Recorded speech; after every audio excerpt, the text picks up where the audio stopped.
Carl003, and today I have a guest with me who I've kind of bumping into on Facebook because he's a moderator for Remote Viewing the Unknown.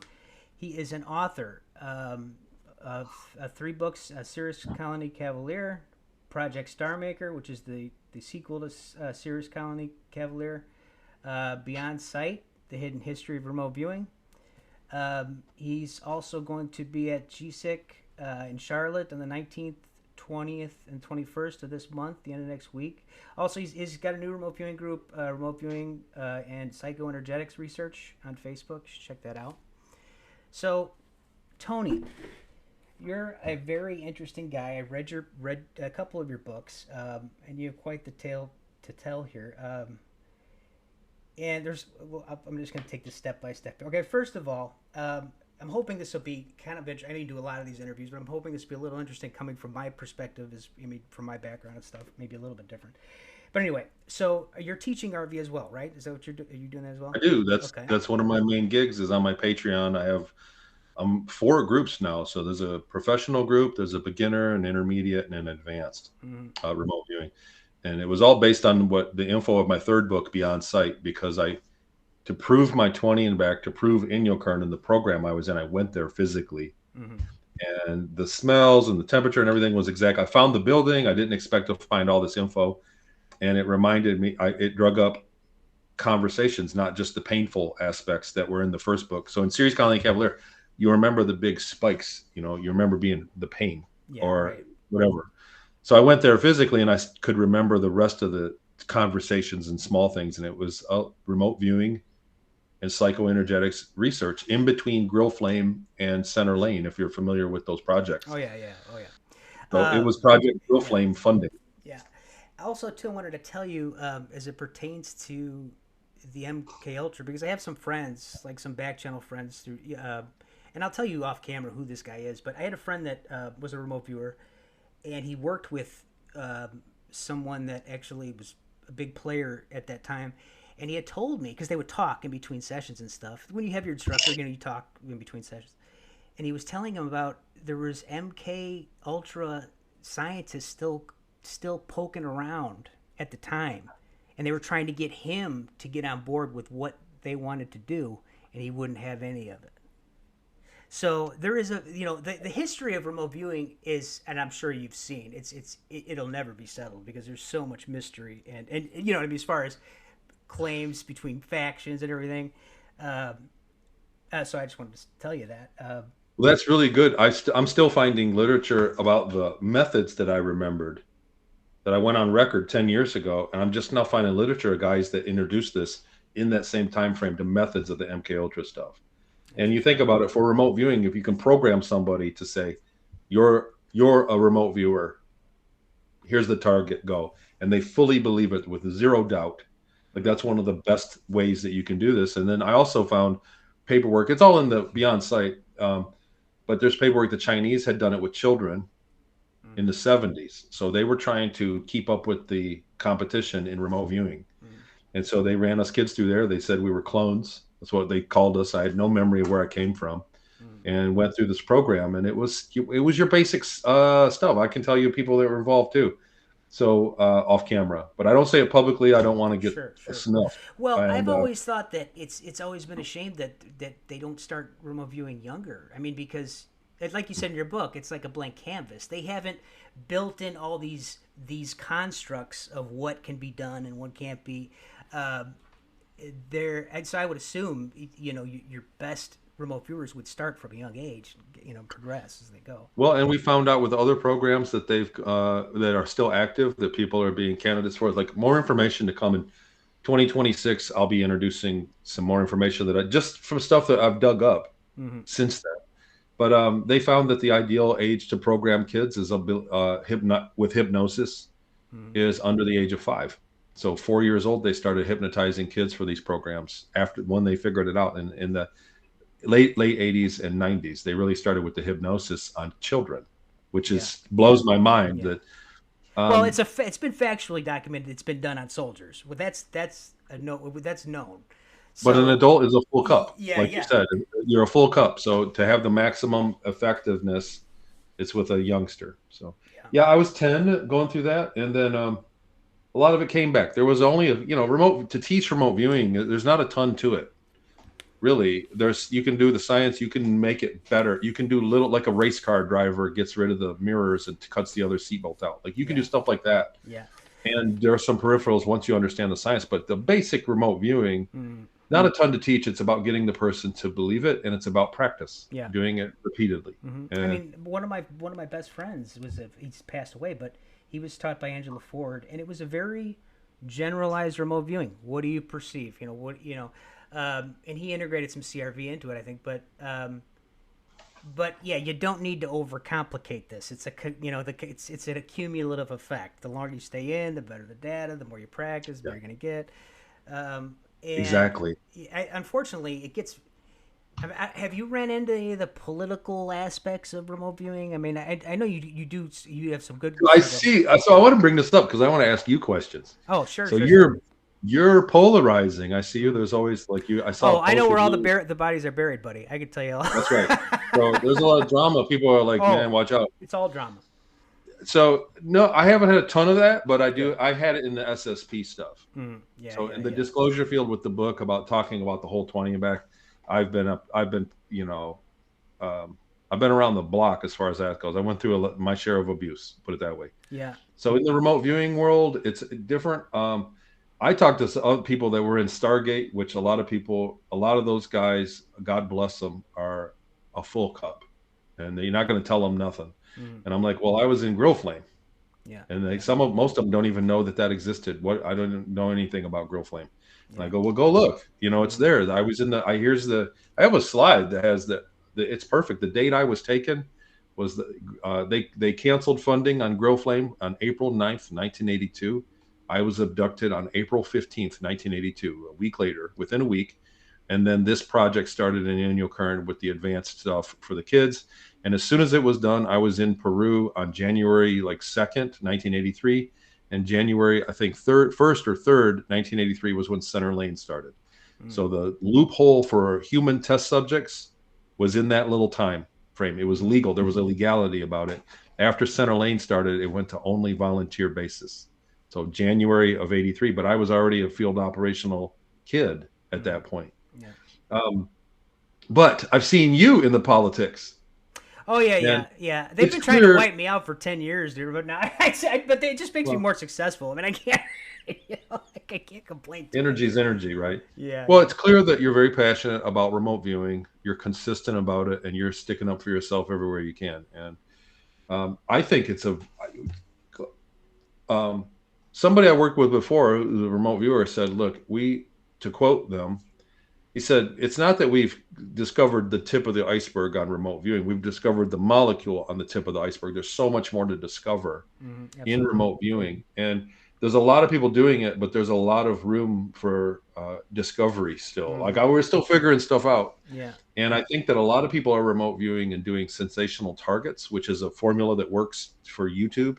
So, who killed Kennedy kind of thing, or Donald Trump, is he High real? Is entropy, he a a lot of clone? action. Yeah, yeah, yeah. Yeah. So these are what the seems like the field is doing, but I like to research what's possible, and I like to teach people the mundane, easy target layup. I like to Mm. feed people layups and repeat it so that it's a muscle. Ultimately, Oh it's a yeah, muscle. yeah. It's encouraging. They've got feedback to compare it to. They can get better. That's yeah, You build absolutely. that That's the gut way to do because it. you probably had a moment for yourself where you, in the beginning, doubted, man, I don't know if I'm even doing this. While you're in the middle of the session, you go, I don't know. And there's a time when you just go, you don't even think about it. You just keep getting into the session. You just keep Mm-hmm. going deeper and deeper. You don't think about it anymore.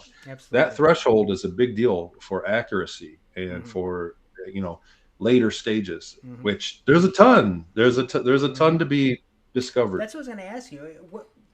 What what do you think the importance is? I mean, outside of a data acquisition protocol, as far as a humanity based thing, what do you think the importance is of remote viewing? What do you think it does? What are the benefits of it? What could it do for you, in your opinion? Absolutely. The best thing is that at any given moment in your life, when you have indecision, when you have a moment and you don't know what to do, so whatever it is, and you have many voices that go off or many answers in your head, like, God, what do I do here? right? And so you have a bunch of answers that percolate to the top. Many, and I call them different voices. It's not schizophrenia. It's not that. It's not a different voice. What I'm saying is there's a brain action that gives you answers, and most of them are wrong. If you repeatedly remote view and you do that process where you go, hold on, I'm just going to clear my head, and you kind of can remember what it felt like to have the correct data, that's Mm-hmm. the right answer. That's the right Absolutely. choice.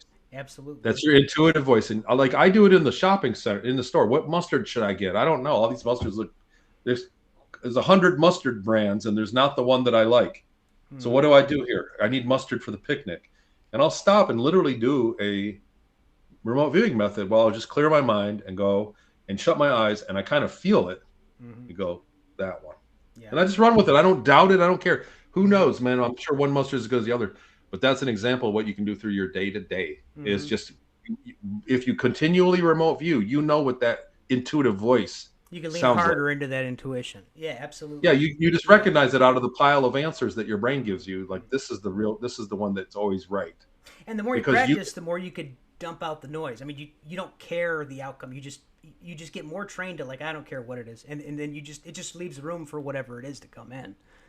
and you know what though, now that I've seen it, like I look at my back on my life and I've seen people in their life that they're not remote viewing per se, but they're in flow and they Mm-hmm. just always run with that voice. There's people that it's not a remote viewing, but they are in tune with their intuition. They run with that voice. There's a girl in my group that is a baker. She's up at 5 in the morning baking cinnamon rolls for a shop, local shop. And she said after about a month of remote viewing, she said, we have to figure out how much to make every day because it's different. And you don't want to sell out before you're done at the end of the day, but you don't want to have a bunch left over that throws away. Mm-hmm. And Yeah, she yeah. said, since I've been remote viewing, I've called it every day. Every Oh day we wow. have two left over. She said, since I learned this in the morning, she's looking and she does a protocol and Mm-hmm. she's been accurate every day. And I was like, wow, I was Yeah, yeah, stunned. yeah. But that's the kind of stuff that's like we are bombarded with all the wrong answers Oh, from absolutely, subliminal programming and from the imagery and from absolutely. scrolling and all the media that we get. We get all these wrong answers that are designed to part us with our money and our time. When I see And your these, intuitive voice is when correct. I see these like these guru students, chopping each other's heads off, fighting about different protocols, methodologies, it's hilarious to me, because it really doesn't matter to me. In like whatever tool specifically you're using, it's about building that relationship, passing the ball back and forth between your subconscious and about like you said about feeling. This feels good, this feels right. You're on target, and you form that connection in that bond, and it just keeps getting more like a synergy situation. uh, so yeah, okay, so I like to, I don't want to jump around too much, but if you got anything you might Jump around, say man. about, Go for it. okay, so Sirius Colony Cavalier, just so that the audience knows, I did send my best student to well, view Tony, and he verified everything that he said. um, so I invite you guys. Like Courtney's done it. I can't prove. So I apologize before before the interview. Okay, No need but for an apology. I totally think that's cool. I think that's cool. um, what is? Okay, wait. Let me see where I'm at here. Okay, so the book is it just so you guys know, if you can accept that this is happening to Tony, it's going to be one of the. It's strange to say because I really enjoyed it, but there was also some very hard parts to get through. The abuse, obviously, and I found it to be tremendously brave of you on your end to write about something like that. And I just wanted to know, how was it to drudge that up and put pen to paper in those particular moments? That's a cool question. That's a good question. I think a lot of at this point in my life, it's behind me. But it took me 6 years. I couldn't do it. I'd write two sentences and be fall into depression for weeks Mm. in the beginning. I so the very for before I ever did an interview, I was being researched by Dr. Michael Sala, and he said, "Tony, write a book." He's like, that way when you do interviews, like, you need to have a book so that you don't have to answer a bunch of questions. He's like, trust me, it's the best bout. And I sat down and said, yeah, it's a great idea. And I started writing, and it threw me into intense depression, like, to talk about it. And I was like, so I shelved it for a year. And then I would go back, and started doing interviews. I need to write a book. The book makes sense. And it was so difficult. I ended up, it was 6 years. It took me 6 years to write that book. And it was, people were buying it and reading it in a day, like 1 or 2 days. Hey, I read your book today. I got it yesterday and I finished it. And I'm going, man, I put 6 years into that. And people are just like brushing it. But I guess that's a testimony to Jackie, the editor. She really made it readable. But what I ended up doing was recording it, speaking it, and I would drive to work. I had about an hour commute working in the mornings, and in the morning it was about 10 minutes would fit in the email. So it was 20 megs or 25 megs for the email. So about 10-minute recording would fit in per email. So I would record 10 minutes, not every morning, because again, after those recordings, I would be very to redrudge, especially the first half of the book. Towards the end, when I was more of an adult and even things bad happened, it was kind of like not as bad.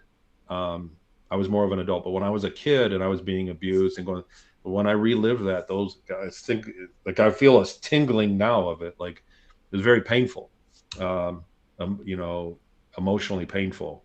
So that took a long time, man. I would record and I would be upset, and it'd be a month, and I'd do another recording. And there was a girl in Australia who I did a YouTube show on her show. And she said, I wrote a couple books. I'll help you with yours. I said, well, I can't even write it.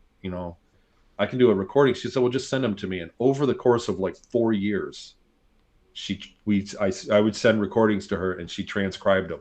And then I met Jackie Kenner, and I got the transcription from her. And then Jackie and I worked on the book for about the final year, and we released, I think, 2021 January. You got an MRI. Is what triggered this waterfall of memories, right? It seems that way. So I don't know if it was definitive, but what happened was I had my memories back, and I started telling people, checking them out, and I went, oh God, these places are real.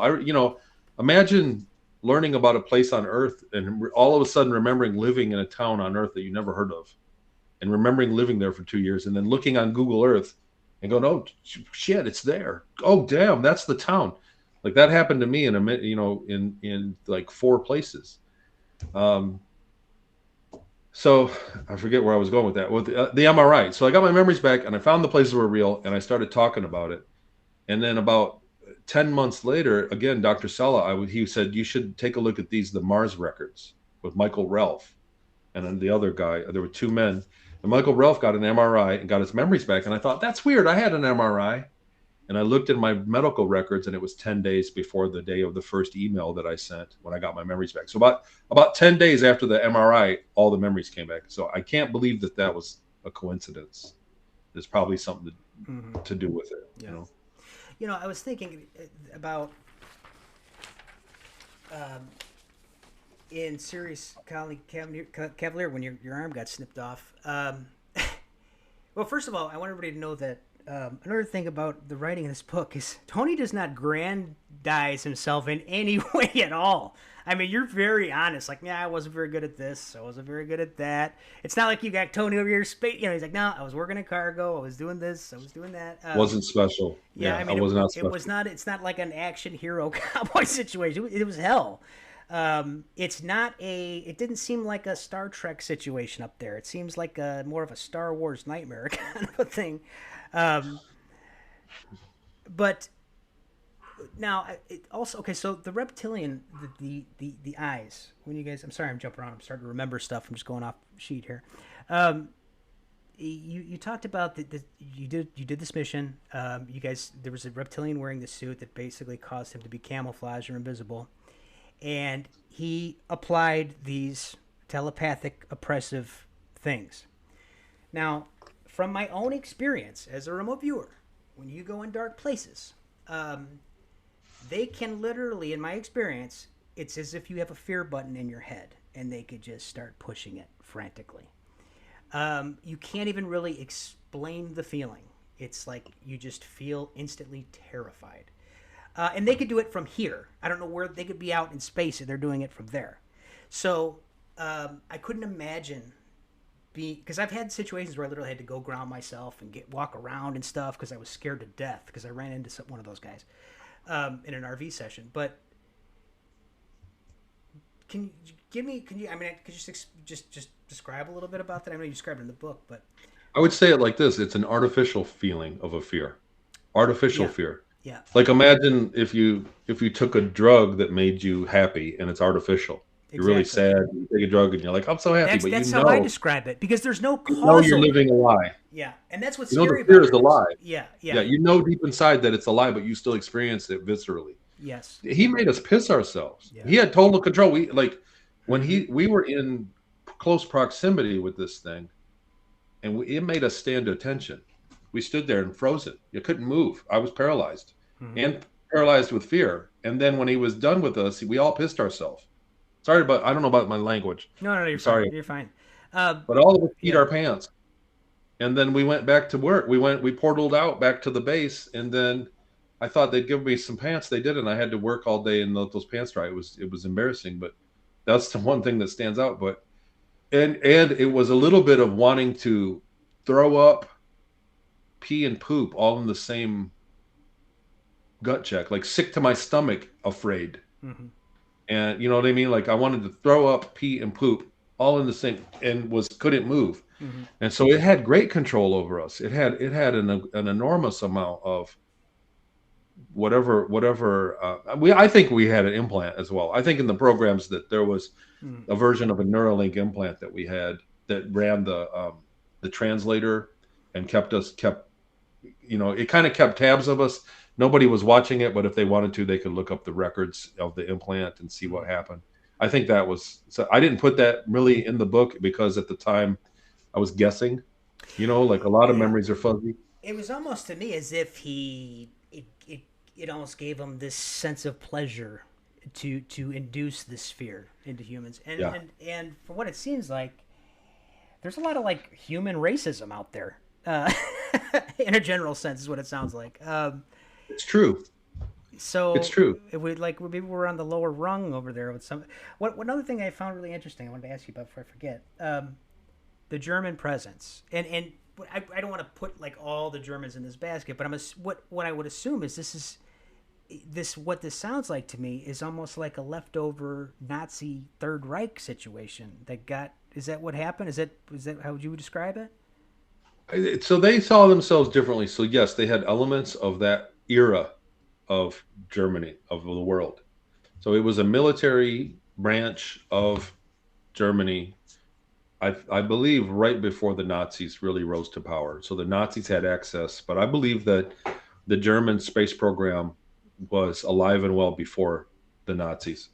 You know, Mm-hmm. and they broke up. And so people call it the Nazis in space, but that's like saying it's like imagine the American military getting access to faster than light travel, and then saying the Democrats made it to space.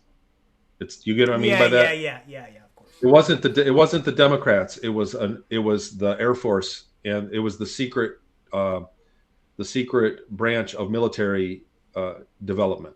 Mm-hmm. So it was Boeing or Lockheed basically. Mm-hmm. So and they took the personnel from the military at the time. So some were Nazis, some were, it was that culture, but they identified as Deutsch. So later on, and when I was there on Ceres Colony, which is a breakaway of the people that came out of this European military program that acquired faster than light travel and made deals with these ETs.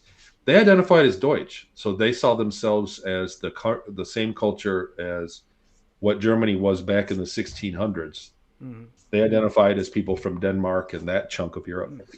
They didn't really identify as Nazis, even though they had a heavy influence from Nazi Germany Mm-hmm. as far as the rules. It was very hawkish, and I understand. I haven't been to Germany, but I understand from people that go to Germany that it's still very militant. Like there's a lot of rules, and the German government is very much a part of your daily day life and very very militant. That's what I'm hearing from a person. Like I said, I haven't been there, but that's what it was like up there as well. It was heavy government influence on your day to day life. They had a great deal of control. You had not many rights. Yeah. Uh, I think it's the hierarchy I found interesting too, because the way you describe it, it's like because they were like the some of the Germans were kind of razzing the naval crew or something, the U.S. naval crew. So it's like it doesn't sound like we have the even the human leverage at that point. There's a lot of competition. When I was up there in the space program, one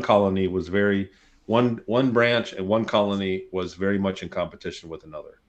So just like military branches, like the Army wants to be better than the Navy, they make fun of the Navy, they make fun of the Army. They're all doing the same job, but they always want to be in a state of it's a perpetual competition, Hmm. and that's what it was like up there. Oh yeah, Even ETs. the way you described it too, just with every down to the your daily chores and apparat whatever you were doing, it sounds like they were keeping track of everything, Yeah. and scoring you and constantly trying to get their most for their biggest bang for their buck or whatnot. Well, and that seems like that's coming to us. It's coming to a country near you. It seems like the technology is getting here. The AI and the phones and everything. Like it seems like it's caught up to what I remembered it was. Hmm. One thing that was weird. This is tangent. When I went back when I was a kid, when I got back, when it was all over, I was 10 years old. And later on, I think later that summer after school, so I was April, May. So yeah, either that summer we took a road trip. My parents and my sister and we did a road trip, and I was complaining. I was like, "Why can't I have a TV set back here?"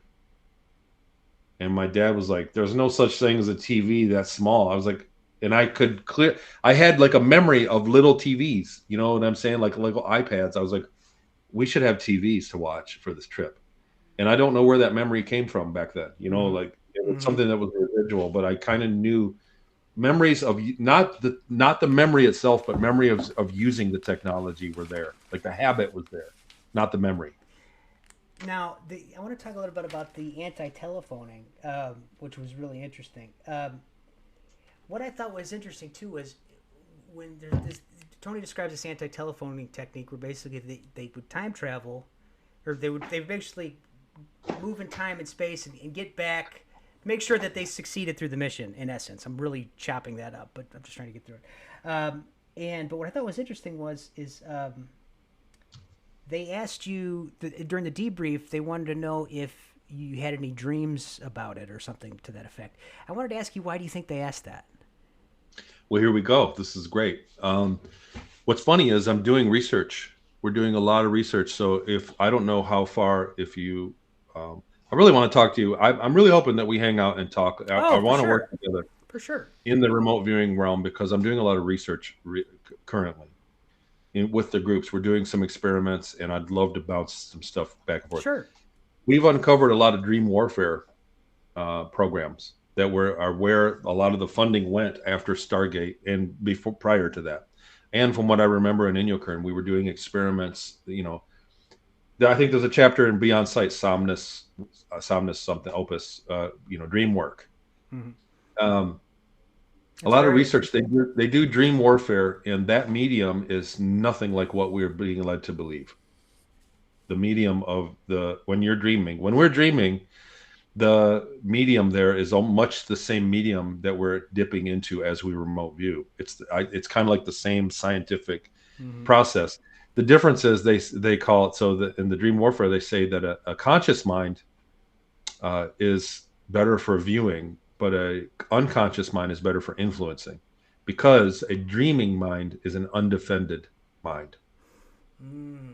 So in other words, when I suggest to you, when I hold up I can do this. Here's my commercial. Buy my book, please.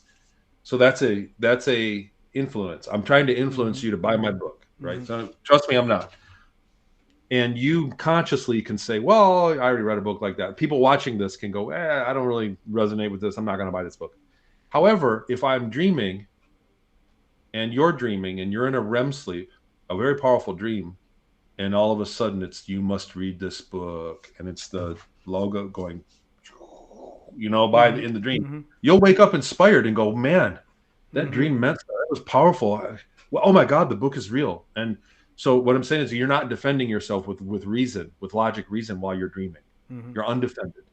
And I think that's along the same lines. I think with that timeline adjustment, my memory of what we were doing, doing anti-telephoning and the way the timelines work is much different than testimonies we're getting nowadays from Yeah. people. People at the timeline, oh yeah, I was a super commander, but it was on a different timeline.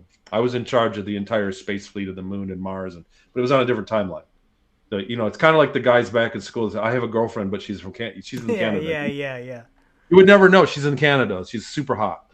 So the timeline thing is turned into that too. I Yeah. believe that there's a static timeline, that it's more of a choose your own adventure when you're outside of it. And I don't believe in billions of infinite timelines. I don't, there may be others that fracture off. I believe they're different frequencies along the same timeline. You can phase in and out. But some of the testimonies we're getting, I don't think are accurate with it. And I don't think the human mind is built to um, process the mechanics of time. I don't think that Yeah. we're built. We're a Yeah. fish that's trying to figure out the stratosphere, Yeah. and we just don't have the mentality for it. That's I think that's see, like I'm of the type where with remote viewing, I don't really question the why, because we could sit here and go crazy over making models and shit, whatever, over the why. We'll probably never know, you know what I mean, in our lifetime. Right. But is it effective? You know what I mean? Like I don't care. I just assume it's not gonna, I'll never know. So I There's, like to use what works. there's a lot of things that we're still dealing with in remote viewing and with timeline, with the time travel stuff.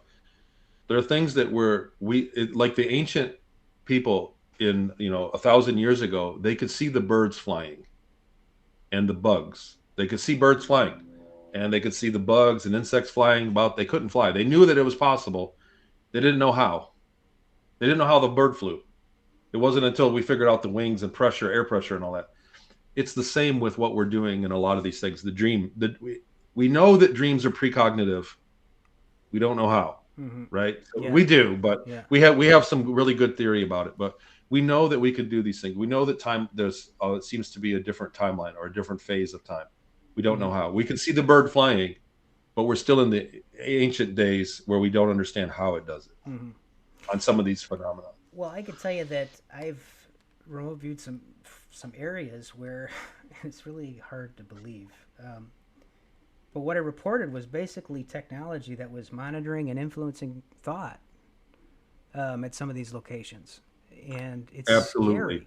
scary. Um, so, yeah, I mean, So dovetails into the psychoenergetic monuments chapter in my Beyond site in the book there.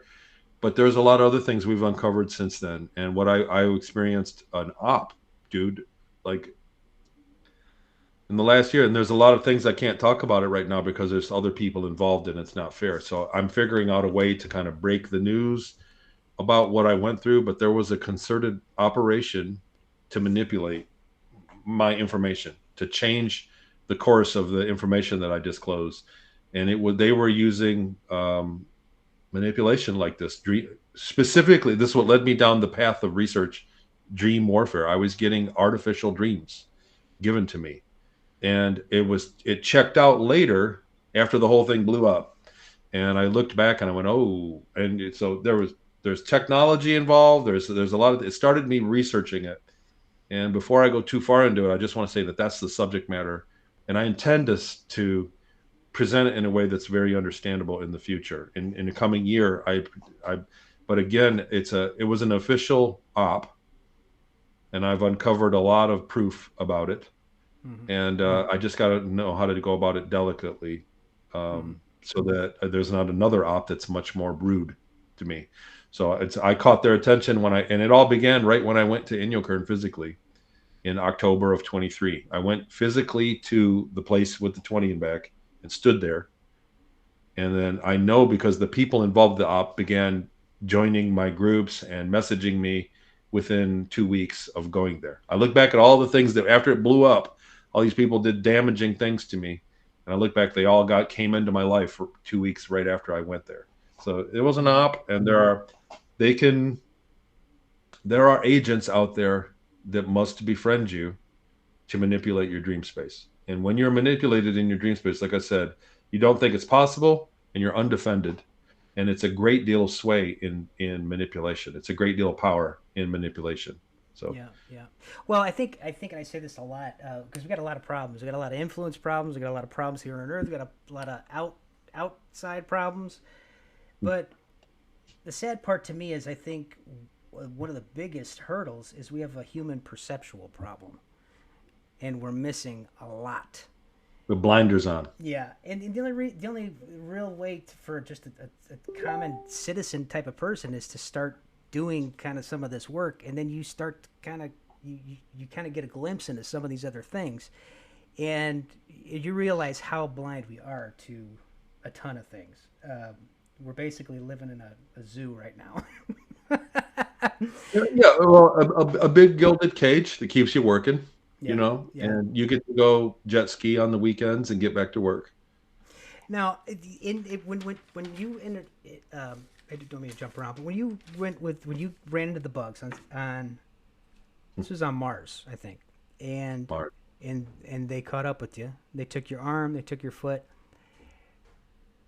The way that read to me is as frightening as it was, and I could be wrong here, and that's why I really would like to hear from the horse's mouth, as it were. You almost felt sympathetic to them, in that, you know what I'm saying? Am I wrong there? Like overall, is in their situation with what was happening. This it's difficult for I think it's difficult, but the thing that I've tried to convey all along was the feeling afterward was the program I was being hazed. So I was in a military program, and they were Marines, and I was a no low man on. We were all the guys in my program were low men on the totem pole. So they would go by and knock your drink out of your off your tray. They would call us. We got treated bad daily for months. You know You what got I mean? treated We were better, hazed. and you're such a nice guy too. I don't get why you're getting Well, treated so bad. maybe it molds that. You know what I mean? Like I was a cocky kid when it all started. Yeah. But what I mean is the bug, even though it was a warfare, it was an engagement of warfare, Hmm. and I was begging for my life. Please don't kill me. It literally was that moment. And Like he I did really spare lived. your life. He did spare your life. And not only that, but he was very professional about it. He was respectful. Hmm. Like even though I was bleeding to death and in shock, and you know what I mean, there was a connection, a psychic connection. He scanned me. Hmm. He was looking to see if my life's purpose was to be a soldier or a warrior, Hmm. or what my life's purpose was, what I was. And he said, if you're a warrior, we're just going to kill you, like because you're just going to come back on the battlefield. And when he found out, and he was very respectful, and so I realized that. And then the injury didn't last. They fixed me within 24 hours, Yeah. or within a day or two. Yeah. Like they had the technology. I had an arm back better than before. Hmm. Um, so it wasn't traumatic as far as a permanent injury, and everybody knew it in the situation. Hmm. So when I look back on it, that bug in that was who was very astute in that time gave me more respect than the people in my Hmm. life at that That time. makes yeah. I didn't even think about that. That makes a That lot of bug was sense. more respectful to me as a human than the humans were. Hmm. And so I saw it, and then they canceled it right after. So that was it. Didn't It's not like I had to suit up and go back out again or get more briefings. They just canceled the whole thing. Yeah. And And the bug on the moon, I'm assuming this is a bug they had taken from Mars for some kind of didn't Thunderdome situation or whatever to entertain themselves. the bug on the moon was more like a bear or a lion. Like it behaved more like an animal. So Really? it was completely aggressive, and it had the mannerisms of, like, it didn't try to communicate or do anything like that. It was like being locked in a cage with a lion, Right. and Wow. that's really how it behaved. This one was in charge. So the mantid one that came up, there were other bugs around. There were 20 or 30 small, tiny ones, and a couple of these big spider ones, and it was in charge of them. So it was like one that was a more advanced, intelligent one that was running it. And so that was. I haven't talked about it in a long time. So when you were going in and you're getting when they first took all your memories right off the bat, you're still a young kid. They start asking you questions, and they ask you, "Do you believe in God?" And the sick fucker says, "We'll change that." We'll get Um, rid of that. do you still believe in God? I do. I absolutely do. I absolutely believe that the universe was created. The universe is a huge fractal, for one.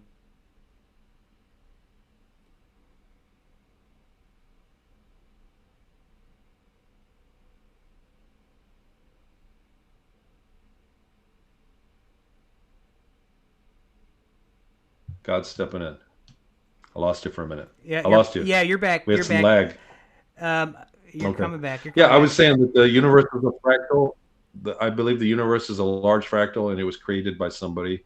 That there's one entity that is the universe. That ultimately, it's one being. The whole universe, which is quite big, is a fractal.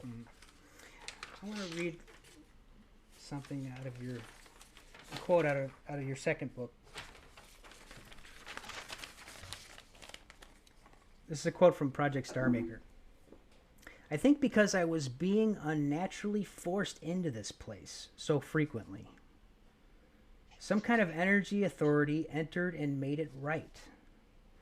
I think that there are regulators of many immaterial things like time travel, consciousness connection, traversing multiple realms, etc. And in my case, something intervened in that dark room. I went to I went to on the flights. It helped me, helped my spirit with the unfairness, which I thought was a great statement. And in my own experience, you do enough remote viewing, you go to enough weird places, you run into these things. Um, and it's hard to describe. Sometimes I've been in places where I could tell there's some kind of oppression going on. They know I'm there. They don't want me there. Most times when I go to an esoteric target, they don't really. I'm assuming a lot of times they know I'm there, but they don't really care. You know what I mean? Like it just doesn't affect them. But when they're doing something really nasty and they really don't want you to know, they would get aggressive. Um, and there's been times where someone has literally stepped in between me and that force. And one time in a session, a guy came in. He said, "Look, you need to be careful when you're opening up these time tunnels because you don't know what's on the other end." That's literally what this thing told me. Now, from my perspective, I was like standing in the hand of a giant during the session. So, call it whatever you want. But from my perspective, it seems to be there's realms out there of some degree. I mean, I've remote viewed angels, demons. So, I don't know else to, define it. But there seems to be, which is kind of, I hope, in a kind of a good thing because at least there's a counterbalance to what's going on to some degree. Would you say that so basically this space program is? Would you say we are basically working for this draconian empire at the end of the day? Yes, and I think it's more complicated than that. I think that there's a military component, and there are ETs out there that have a military dominance, and they also have a trade dominance and a technological dominance. In these groups, people go, "Man, is it the Galactic Federation of whatever, or is it the Orion Group or whatever? Is that who's running everything?" And I'm like, these groups that may consist of 10,000 stars, world species out there, are a dime a dozen. They have to group up to travel, or they'll just be victimized. It is nature. It operates like nature, the same way people operate down here. We group up, we form countries, and we do business as a country to another one. These are groups, and these groups in space are like that. So we just happen to live next door or in the border of the Orion group, and other groups are coming here. Like we're evolving, and other groups are coming here and doing business with them. I don't know about what your perspective is, but I really try to, and it's very futile. People get very pissed off when they bring it up. I'm really trying to put a pin in the good guy versus the bad guy Yeah, mindset. yeah. And these guys are bad guys. Who's are the good guys going to win? Are the white hats going to win? I don't Yeah. believe in that. It's their perspective, and it's what they want to do. What's best, where the advantages are. What was the word the one guy called it? Utilitarianism. Utilitarianism. It's utility. They don't care if it's good or bad. They have a mission. These people are. If it's good for us to be alive and thriving, we're going to thrive for them, for the Yeah. people that are in charge. If the people are in charge, if it's bad for us to be alive and thriving, guess what? They're gonna do something about it, which we've seen. Yeah. You know, but these groups are only worried about and there are ETs that are more advanced than us. Like you said, you can see, you've remote viewed these guys. Like consciousness that's a little bit more evolved or more established or has technology, whatever you want to say, and they don't respect us the same way that we love our animals. We love our chickens and our cows. We love them, but we don't respect them very much because they're our resource. We're farming them. We make our products with them. We live off them.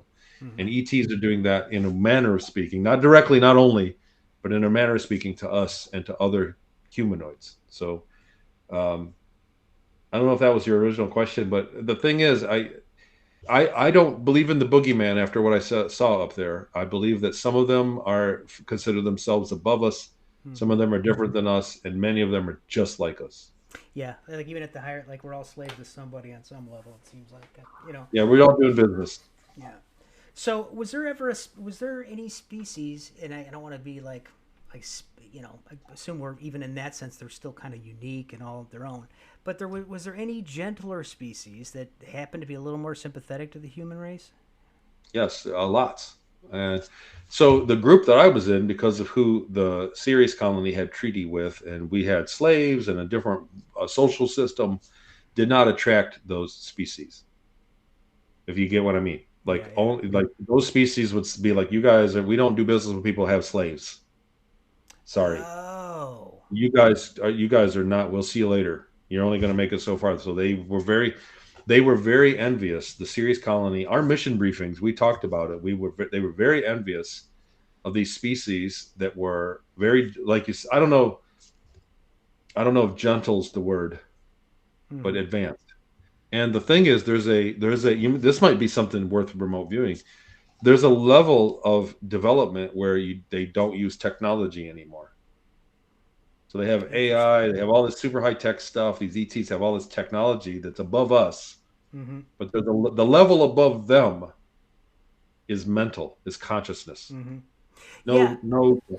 I mean, in serious, uh, you talked about a when the reptilian, uh, whatever the bosses worked out this trade deal with the races escaping me, but they were like fourth density beings or so. They're like the next step up or whatnot. And they ended up ripping you off. They like took all the stuff. They ended up taking all the stuff, which kind of surprised the crap out of me that they would do that. Because I would think that they would have. Well, I don't know. You would think that they would just kind of be above that, but it's weird because the dichotomy, like it kind of works like our old history in a sense. Like we're not gonna. You guys are still dealing with slaves. We've evolved Well, past that. so I can't say this for sure, but somebody went back and kind of viewed this many years ago. I think like 2017, 2018, and he concluded that they were imposters. They were faking like they were advanced, Really? and they said, we're going to give you all the stuff we have. They had faked it, and so we brought all this riches to them. We bought all this cargo and all of our best stuff to trade for some advanced technology that they really coveted. I And the don't know colony what. was so desperate to get in the pocket with them, Yes, just to make just the opening. they wanted to be with the cool kids so bad they just paid them, and then all of a sudden they went there and they were gone. It was a scam. That's fascinating. That is wild. So in that space, I mean, that's what I mean. Is my memory is that space works a lot like it does down here, on a larger scale, right? There were advanced ETs that were very advanced and that they did visit, and you could feel it, like you could feel them when you're near. Mm-hmm. So it's an Yeah, advanced, yeah, I yeah. guess, more packed with consciousness, like more consciousness, more conscious than we are. Mm-hmm. So they had a scale too, like non-human animals all the way up to human to Mm-hmm. metahuman, uberhuman, and then beyond that, I forget what the scale was, but it went by data that you could share. So a dog has 12 words or 20 words. A bird's got 1,500 words. A person has 150,000 words. You add another language, they got another 100,000 words. Some of these ETs had million words because they had a word for standing on a porch in the rain, one word, and then a word for standing on a porch in the rain having dinner. Like they had many, many words that described accurate things. And then beyond that, it went to telepathy. And there's telepathy that's a small data pack, like me giving you telepathy saying I'm hungry, and you pick up and go, man, are you hungry? And married couples do this. Married couples, Oh yeah, here, yeah, I of brought you an course. apple. How'd you know? I was hungry. I'm sitting here starving. I brought you an Mm. apple. It's telepathy, Yeah, yeah, but it's a small packet of data. But yeah. then there's a scale of that, and then at the top of that scale, there's telepathy where you go, what day is your birthday, David? And you give me back your entire life, every birthday you've had in your entire life, all in a split second, like terabytes of data that happen, bam. And so that's a level of consciousness. That's the scale. You know what I mean? That we go, and they based it on the amount of data that you can trade to another consciousness Right. in a per minute or whatever. And so that's how they rated the ET species. And we're going to come across that. Yeah. That's going to be something that eventually we're going to have visitors, or they'll have a disclosure. When that happens, they will come here and you'll have an ET read your entire life in a few seconds. Yeah. I No mean, secret. I think that this, people, hopefully people are starting to get this. Telepathy absolutely exists, for one. I mean, you could see it in remote viewing when you're probing a guy and you're asking him questions. That's, to me, that's telepathy. I mean, you can frame it however you want, but I'm having a communication with this guy. Whatever. There's argument about that remote viewing is telepathy into the targeter's subconscious. There's a lot of Yeah. argument. That's why that double blind is important, Yeah. Yeah. to remove that. So when I go and I ask, some guy pops up, and I ask him a question, it's like he's, it's like he's speaking into my ear. So it's definitely there. It seems to be. It takes, it's really. Oh, what I wanted to ask you about telepathy though, because you're with these people all the time. You're working with these beings and stuff, and I would think like you're having a telepathic exchange, maybe even not even purposely. You could just hear their thoughts or whatever. Compare it to this whole other species. What was that like? Was it like a different flavor? As far as the telepathic communication, was it almost like, oh, I know this guy's like, he's coming around the corner. I know he's a reptilian or a whatever, just from the energy. Someone asked me, when you were talking to somebody telepathically, what did it sound like? Was it all the same voice? And you absolutely could tell the difference. Everybody had a unique voice in the telepathy, and you could actually feel where they. So if you were blindfolded and I was in a room with 5 people and one of them was talking to me, I would You'd perceive know who it is. You know that's where he John. was. Oh, He's okay. about 15 feet away in that direction, and yeah, like I said, it's John. Interesting. Yeah, yeah, So you could perceive that in a telepathic conversation. You could perceive what was going on, yeah, like that. So there was mechanical telepathy and there was natural telepathy. yeah. And the mechanical telepathy, which we'll get, I imagine, it's not out yet. I'm calling it out. We'll get it. Yeah. We're going to get the That's a new model of the Neuralink, right? Isn't that going to be right. It'll be a Neuralink sort of. Well, there's a lot of people working on implants now, not just Neuralink. Yeah. Like now, there's a whole bunch of companies working on them. So we'll get a mechanical version of that, and then people could use that with like vending machines. Like you didn't have to speak. You could just walk up to the machine and a Coke would come out because it knew you were. But and the bank machine. But a lot of people had headaches from the mechanical telepathy. They could only do it for so long, and they would get bad headaches from it on series. And the natural telepathy, when you were talking to a being that did it naturally, it was not. You didn't get headaches from it. Interesting. So Yeah. I don't know, man, how that's gonna play out as far as we're concerned. But that's what I remember it being like up there. Yeah. Fascinating. Well, thank you so much for coming on, Tony. I'm trying to think if there's anything else I got. Yeah, I want to ask you some questions. Sure. So love what I'm doing. I'm teaching remote viewing. I'm teaching it on many different levels. We're doing experiments. In my book, I talked about, because one of the things in Inyokern, we were doing countermeasures. So the entire reason for funding Grill Flame was to develop a countermeasure to remote viewing. And I wrote in my book that we've done experiments and pulled it off. They absolutely exist. I've ran across them many times. Many times. There's a shell game. So we developed a countermeasure with targeting. So you don't attack the viewer, you attack the targeter, and kind of spam targets into the viewer. If you have an idea roughly of, first we did it when we had the target coordinates. We would make many targets under the same target coordinates, and that worked. We had a scoring system. The scores dropped. Then we did it again with just not with the blockers. I called them, not having the target coordinate, but knowing when the viewing was going to happen. In between Wednesday and Friday, block. Yeah. And that worked. The scores dropped. And what the method was spamming several targets. So acting like you're the targeter and spamming different high energy targets, the sun, you know what I mean? A volcano. Interesting. And that worked. So say what we had was the target was the Devil's Tower. Where is that, in Montana? The Devil's Tower? Yeah. The like the flat tower. So that was the actual target. And I think I had 7 or 8 viewers on that. And then the blocking team spammed the ocean. And so we had a tower in the ocean as the results. More, you get what I'm saying? Yeah. It skews the data. It skews the data. So that worked. I put that out, and somebody was blocking us. I had to change and put our targets in my Patreon, where I was putting the target coordinates. Yeah. The scores plummeted in all the group across the board. The average score is 12 to 15. It dropped to 7s and 8s. And I'm going, what is going on here? And I said, and my one buddy says, like, we're being blocked, man. But after my book came out, and I went, okay. And I changed it to where only the people in those groups, they'd see anybody not paying would see a blurry image and not the coordinate. I put the coordinate in the image. And lo and behold, that week, the scores went up, and they've been up ever since. So the blockers don't want to pay. But since then, we've experimented with ways to unblock.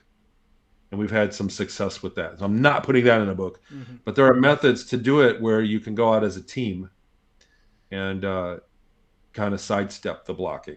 So there's definitely a cat and mouse. What I'm saying is, I'm very curious. I'd love to work with you in the future. I think there is other methods, little tricks to do these things, to get around these things. Absolutely. And there's plenty of room for exploration. We're just getting started.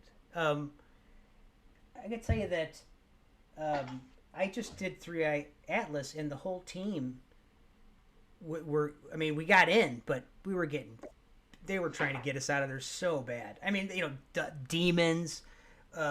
What else? They were throwing just high entropy shit at another viewer. They were actively trying to kick us out. And what I've learned is when you go to enough spooky places, I don't know. I just, in a short, I don't think I travel alone anymore. I seem to be able to kick down almost any door anymore now.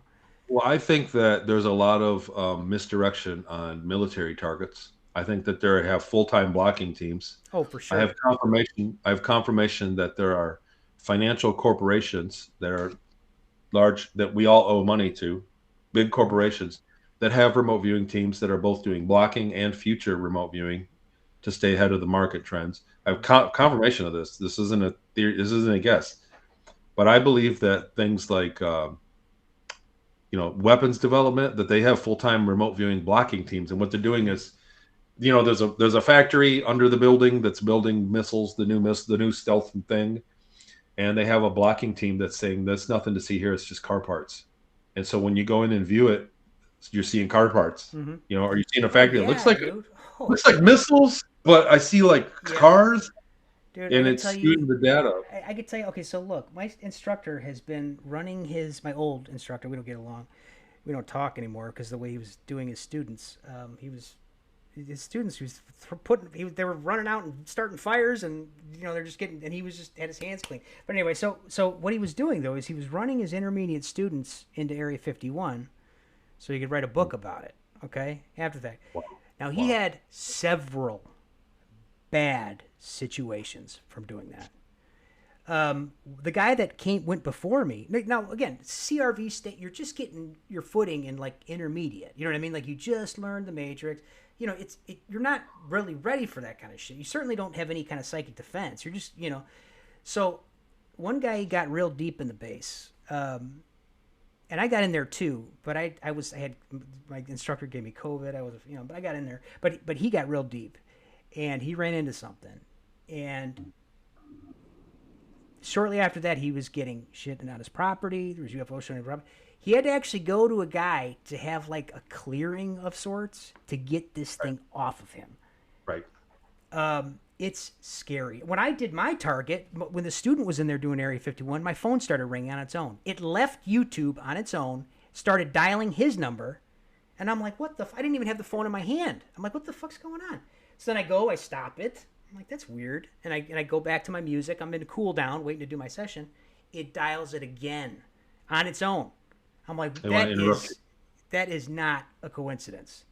I had the same thing in an ET target, an extraterrestrial target that was very productive, and I had the house creaking. The house started Mm-hmm. flexing.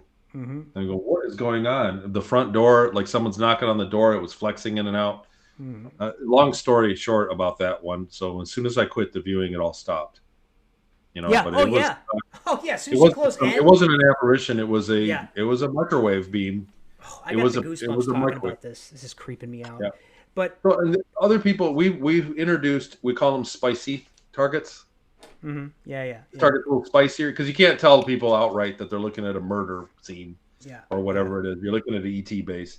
You can't tell them that it front loads it too much. So I say, look, this one is spicy, and it lets them know to go through a protocol of defense Mm-hmm. Yeah. because you really got to put it in place before you begin. Mm-hmm. And because I'm a big fan of just doing mundane, the Eiffel Tower, a park bench, you know what I mean? Mm-hmm. Yeah. Yeah. Little thing on my desk, whatever it is. I like those because they're confirmable. They build your confidence, and there's not. That is the defense. There's no Mm-hmm. boogeyman. That's But when also you're, hard targets, Tony. I mean, you got entropy going. You know what I'm saying? You yeah, got yeah, shit yeah, going off everywhere. That's easy to hit. Everybody wants it. Go and remote view that barn over there. Then you'll right, impress me. You know what I mean? yes, yes, And that's the truth. I mean, in training, I got my ass handed to me. I mean, like when I my homeworks and stuff because they were so dry. I mean, that's the whole thing. Like, if you really want to be a viewer, is you got to be able to lift it up yourself. You can't let the entropy of the target lift it up for you. You know what I mean? Meaning, it doesn't have to right, be. It's got to be something. It doesn't have to be the most interesting thing to you, because everybody's going to hit that target. Oh my god, I can't take my eyes off of this target because it's so yeah, interesting. huh? Yeah. There's a lot of ET activity. I think that there's a lot of. So I think the level of remote viewing with countermeasure, Mm-hmm. or at least kind of some with a team that's trying to defend a target in a way, I think that that's more prevalent than we think. I think it's more widespread. I think the corporations are doing it because the corporations are spying on each other with remote Mm-hmm. viewers. I So did I that. think that's Yeah, really yeah. Oh, when you're absolutely. into the billions of dollars, they can afford it. Absolutely. And I did excuse me. And again, I've gotten in. It's weird because you could still get in. You know what I mean? Like, but they will throw shit at you to get you out. Scare you Um, out. Hmm. and it took me a while because I used to get scared out. I used to scare the shit out of me. Now it just I just it takes more. You know what I mean? It takes a lot more to scare me. But uh, but I did a couple things. First, there's a documentary I did about a missing person that's coming out eventually. Um, a guy went missing. He worked in intelligence, and he went to the forest preserve in Washington and disappeared. There was a team of remote viewers. It was the best session on a freaking Sasquatch. Now, what was interesting to me is in remote viewing. I've remote viewed a long time. People miss Sasquatch all the time. And what I've come to find is they're genetically disposed to not be detected. You know what I mean? They can turn you around. I don't know how they're doing it, but when Well, I yeah that's another being that can induce the fear. yeah yeah. But when I went in the second time, I had in my AOL of Sasquatch, and I knew if he was there, he's not going to let me in. So I kind of went in with the intention of, look, guys, I'm not here to spy on you. I just need to. I don't know what the target is, but I just need to relay to my people what's going on here. And it turned out they built this forest preserve right on these guys' backyard. I mean, they got their dead buried there. They got their kids. They're small, so they're worried about their little kids. I would have never, to be honest with you, I didn't even think these things were existed. But I have no doubt that they let me in. Because they knew my intention was to, like, look, I'm not trying to, like, find your location. I just need to relay something back to what happened to this guy. And sure enough, these ETs and the Sasquatch are working in tandem. They have some kind of working relationship to guard this area. And these beings just want to kind of be left alone. They have no interest in us. Right. Sorry, I didn't mean to go off on a tangent. No, that's interesting, and it's true. Like you said, it's a muscle, And there's almost like a rating you could give people. The more they do it, there's a rating that they get of familiarity Mm-hmm. with the process. Yeah. So there's a point. How many people come in the beginning of the group? They go, and I go, so, okay, so tell us what you got. Here's our target. So let's see what you got. And they go, well, I'm sure I didn't get it, but this is what I got. And then it turns out they got it. But everybody Yeah. has Yeah. that doubt factor. They Yeah. don't want to be embarrassed, Mm-hmm. right? So Yeah. they don't Yeah. want to describe a tomato and it's a banana Oh, kind of thing. even to this day, and I still beat. I'm like that. I still beat the shit out of myself. If I miss a target, You still get I that forget it. feeling. I still get that feeling too, but there was a definite time where I'm like, I'm not even gonna worry about it, Yeah. and Yeah. I'm just Fuck going, it. I'll nail the next one. boom, boom, boom, Yeah. And so that feeling, it's a muscle. It works like a muscle. Absolutely. And once you're beyond that, down the road from that, you can go in and you're going up against other defensive remote viewers or other Mm-hmm. consciousness. We were taught that it's Felix the cat. When you're in a remote view and you come up against somebody that consciously knows you're there, or a being or an entity or whatever it is, on the other side, however it is, that they're going to try to scare you away. And let's say they turn into a monster, and you need to imagine the counter to that. So I have a big net. It's Felix the cat, like he pulled out the answer in his bag, Mm-hmm. and whoever has the least amount of imagination in the encounter loses.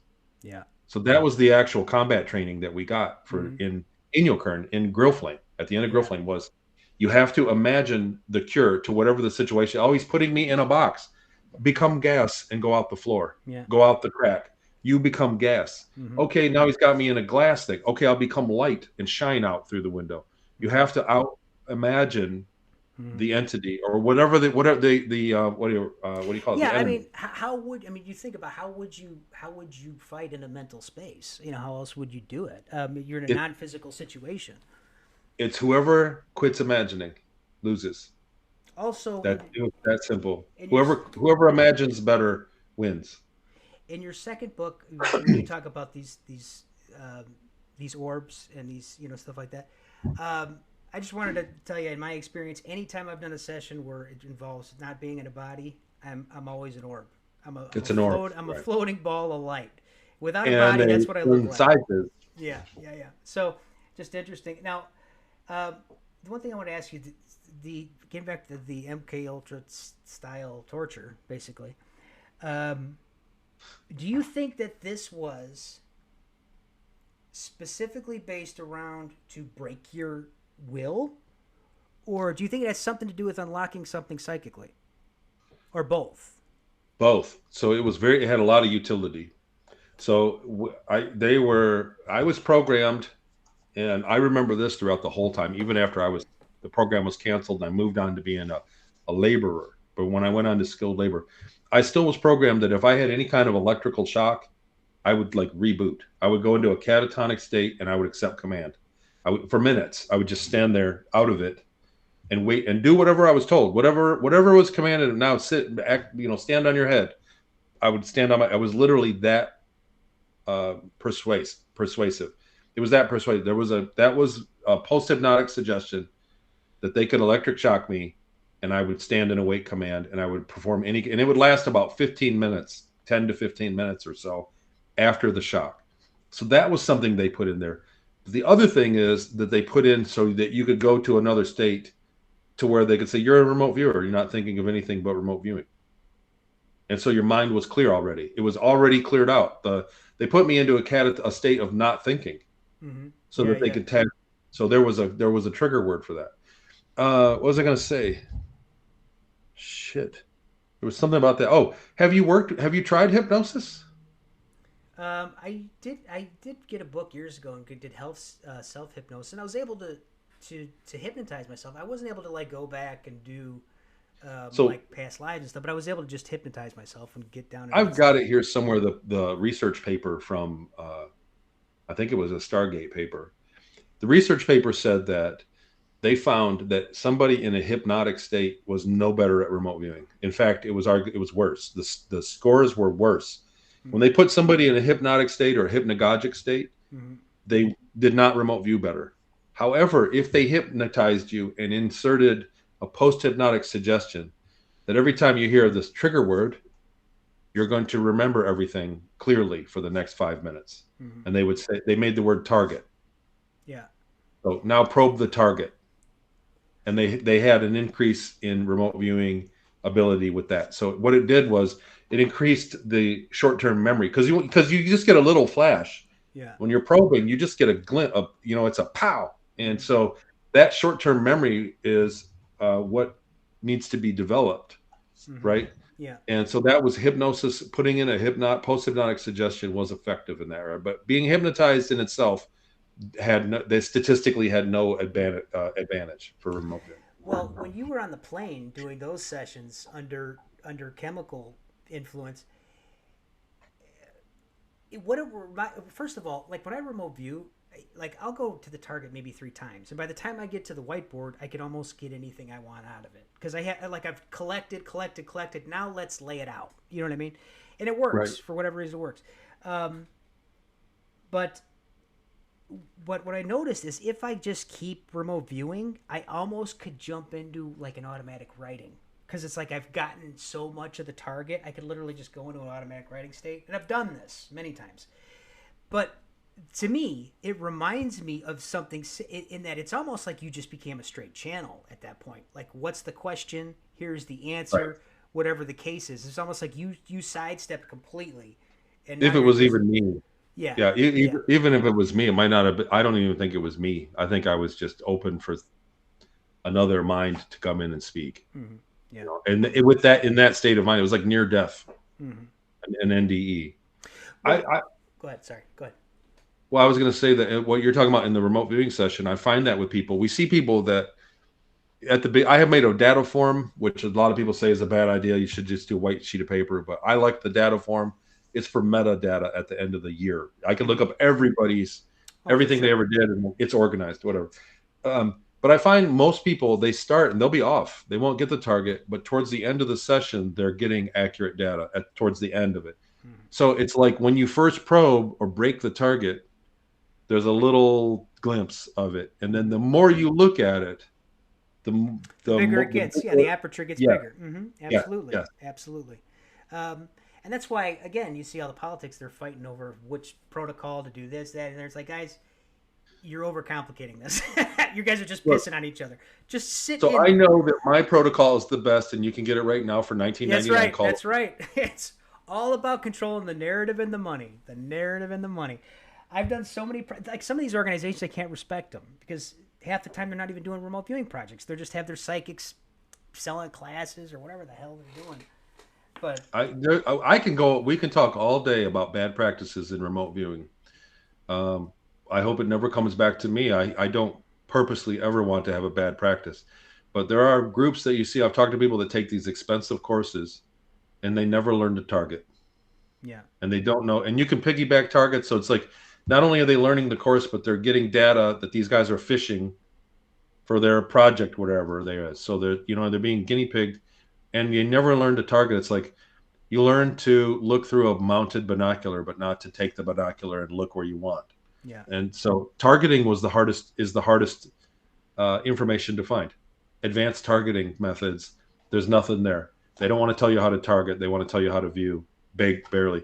And many places make it more complicated than it needs to be so that you'll get frustrated and give up. Yeah. You know what I mean? Like it's the main. Yeah. And it's funny to me because to me, remote viewing in general is like anything else, basically. If you put $2 in gas in, that's how far you're gonna go. If you put in $30 in gas, I mean, if I miss a target, which I do on occasion, it'll still be 60 pages of garbage. You know what I mean? Like I'll just keep digging. I'm a digger. You know what I mean? Like I'll just keep digging. But if I'm on target, the world's my oyster. You know what I mean? Like I'll just keep digging away. But you should. Have you ever done any virtual reality stuff? No, but I seen you do it, and it does look interesting.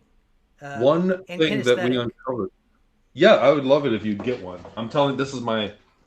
If you grab a headset, and we come in, we can do some remote viewing and record it and live stream it and everything. But here's the one thing. It was hard at first because it generates an EM field, right? Which if you are, if you're not practiced, the EM field can really throw you off. And I was wondering if it was even possible in the beginning. The first two times I did it was not great data. It took a while to accept it, whatever. Mm-hmm. But the thing that I found was that you can create an ideogram and go inside of it. You can make yourself larger and bigger. So if the ideogram, Oh, you could so you be go within ideogram, the ideogram. You could literally be let's inside say, of it. yeah, I get a structure. Boom. It's like a tall house, I get an old farmhouse, and you draw it in virtual reality in a 3D. And then you can grow it up and stand in it and probe the house from the inside of it. And the data is amazing. Mm-hmm. Like it's a big chunk of data that you get. Like when you're inside the ideogram, you're perceiving yourself inside of it. Mm-hmm. And it's a whole nother experience. It's another level of it's something that I kind of talked about it publicly, but I don't think it's going Another to catch level on. of immersion, almost. It sounds like Yeah, the yeah, target. Yeah, yeah, yeah. yeah. And it's another aperture. Like we said, when we talk about Mm-hmm. the aperture size, it's a Mm-hmm. whole nother aperture feeling. The feeling of it is different Yeah, than when you yeah. go back out and you start probing and going back to it. Mm-hmm. Going No, inside the ideogram, that it's makes something else. it makes a lot of sense to me because I look when I'm on paper. To me, like nowadays, to me, and it's nothing against CRV. CRV got me where I'm at, but it's like my working notes. When I go up to the whiteboard, I mean, I've got that board is 15 times the size of my paper. So like my window just went from here to here, You're and not worrying about management. yeah, and you just fill up that space. I don't know why it works, but it does. But so I'd love to try it. It sounds interesting. Yeah, it does That's look cool. interesting. Yeah, that would be fun. I'm really thinking about ways to do it more often. It's a lot of fun. But like you said, when you're on paper, you're managing space, and then it's almost like you close to go to this sheet's full. I go to the next one. It's almost like you close that out and you start over. So Yeah. when I do that I tell people it's you doing a whole new ideogram. That next sheet, Mm-hmm. just start over, just do target ideogram again. Mm-hmm. Don't worry about the same one because that it's almost like you let go of that page to go to the next one. And on a big board like that, Mm-hmm. you're always in that same aperture. And you're getting kinesthetics going. You know what I mean? You're moving around. I mean, like the same thing with the clay CRV or standing up on the board. You're becoming the antenna. You know, you're you know, I don't know how to explain it, but yeah, but yeah, really, yeah, I'd love to do some stuff with you, dude. We should definitely talk about that. Well, let's wrap this up, and we could have a little chat afterwards. But thanks for coming on, dude, and it's My pleasure. great to have you here. You guys, Well, he's a great books he's got, guys. Go ahead. Sorry, Tony. I was gonna say, man, look, I've seen you. I've seen you out there with the other guys duking up with that. I am not pissing off David Powell. So Well, you can't know, beat him, join him. you know, I got a lot of the old timers. Not a lot, mainly one, but they're about done. You know what I mean? Their time is remote viewing is changing. It's evolving. I got nothing against any of those guys. I got a great deal of respect. I want to say that I'm the old timer compared to those old timers because we're talking about Stargate guys, and my project started in '71, and I was Mm-hmm. field operational in '83. Mm-hmm. So when I feel like I'm the old timer in the room Yeah. many times because I was a kid. For one, for two, those guys were trained to not give out the method. They were trained to give a kind of rope a dope Mm-hmm. to teach people how to do it, but not really. Mm-hmm. Yeah. So back in the '90s, and when it was declassified, and when in '02, when a lot of the big declassifications came, they were like, okay, but don't tell them how to do it, but tell them how to meditate differently. Mm-hmm. Tell them how to Yeah. do Yeah. it, but don't tell them how to target. Don't tell them we can do several layers of targeting. Yeah. Just a basic target. Just keep it rudimentary. Well, It's like kindergarten. and again, as you grow and your abilities get better, you get more comfortable. The data gets richer. Everything kind of moves up and gets better. But what I found from me personally was I want to travel the target from start to finish, frame one to end frame, so I know what's going on as a viewer. All this shit on paper is just a big, a bunch of data. You know what I mean? It's not a story. For the project manager, it's great. For whatever you're trying to do, it's great. But for me as a viewer, to now I've got all this data. Now I need to tell myself the story. The only way I could do that was, for me, what worked was the whiteboard. But I didn't say, hey, nope, stage 6 clay. I'm not doing anything else. I'm stopping there because that's the end all be all. You're an idiot if you do that. If you want to grow, and as soon as you stop growing, there's the end of your abilities. You know. That's right. But Yeah, thanks. Oh, go ahead. like I said, it seems like a lot of the old timer guys, it's a nerfed version. You know, Yeah, yeah, yeah. there's a little bit of nerfage going on, or they make it look too complicated for what it Mm-hmm. really is, Mm-hmm. where you're always second guessing the Mm-hmm. process, worried about the aerodynamics and not the motor. Yeah. Right? Well, and It then can be a box that's got a strong motor. and when you as you evolve in this, if you're getting good data, what are you supposed to just ignore it because it's not part like I get colors now. I was working in black and white forever. Well, now colors are coming in. Hmm. Should I not use them even though I'm seeing green grass? Like, you know what I mean? Like, it's just because of the. So, depending on what I'm doing and who I'm working for, if they just want the straight CRV protocol, but more times than not, if I have a client, they want the video. You know what I mean? They want the whiteboard's going to tell the story. You know, if you're a CRV person and you like to look through all that shit, then, great. Let me But ask you this: what do you think about people that are saying they're remote viewing, but they're clearly not? Because we're getting people that are getting a 50-page essay with no probing, with no no relevant data to the target, but they're still trying to fit it, or what? a big fictional story, a big story that's it reads like a few pages of a sci-fi book, and there's no ideogram, there's no probe, there's no like the aperture was this big the whole time, Mm-hmm. and it's all verbatim. And when you really look at it, it's all BS, and it doesn't resonate with the target at all. There's a lot of misconceptions about what remote viewing is. I don't take away from people that do that, but that's clairvoyance. Yeah, yeah. Oh, there's It's a a psychic yeah. reading, a tarot reading, and it's not remote viewing. And people are claiming Mm-hmm. the laurel of remote viewing, Yeah. which is in itself a kind of a science. It's Oh, a pure absolutely. version of psychic reading. Yeah, you got to be blind. Okay, don't go. Hey, I'm gonna go to the moon right now. I'm remote viewing. Oh, they're welcoming me. I'm walking Ah, through the doors, and that's what I mean. yeah, and I'm sure you know I'm who going I to look might be into your talking about. childhood right now, David. I see Yeah, baseball. You yeah, played baseball once. Yeah. yeah. I mean, I've had look even in remote viewing. I've had people that have been trained, and like there's a person I'm not gonna name personally, but like they've been trained in a methodology, but they're so obsessed with space targets. They're so obsessed with them that I'll tell her, like, I try and get her back on the ground. I said, listen, I'll give her the front loading of this. It's not in space. This is a very grounded target. I even tell her that before that. Next thing you know, oh, I'm on Delta Prime. Fucking, like, what are you fucking like?